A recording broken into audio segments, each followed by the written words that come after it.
There were once three brothers who were traveling along a lonely, winding road at twilight. In time, the brothers reached a river too deep to wade through and too dangerous to swim across. However, these brothers were learned the magical arts, and so they simply waved their wands and made a bridge appear across the treacherous water. They were halfway across it when they found their path blocked by a hooded figure. And death spoke to them. He was angry that he had been cheated out of the three new victims, for travelers usually drowned in the river. But death was keening. He pretended to congratulate the three brothers upon their magic, and say that each had earned a prize for having been clever enough to evade him.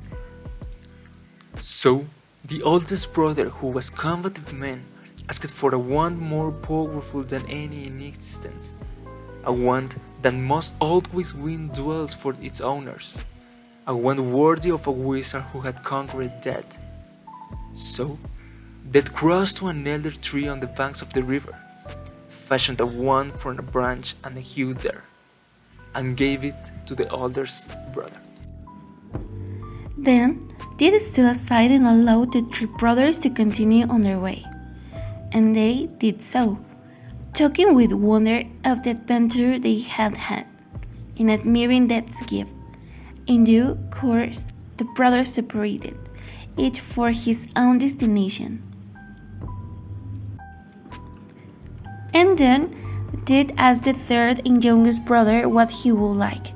The youngest brother was the humblest and also the wisest of the brothers, and he did not trust Death. So, he asked for something that would enable him to go forth from that place without being followed by Death. And Death most unwillingly handed over his own cloak of invisibility.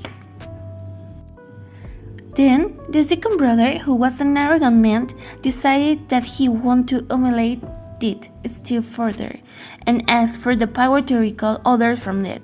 So Death picked up the stone from the riverbank and gave it to the second brother, and told him that the stone would have the power to bring back the dead.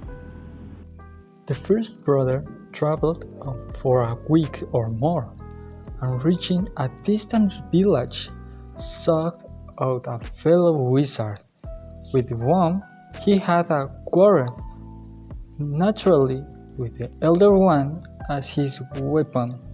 He could not fail to win the duel that followed.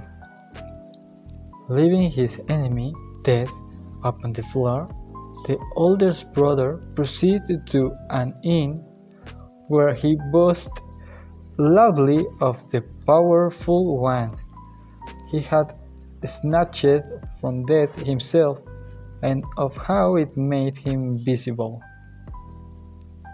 That very night, another wizard crept upon his bed.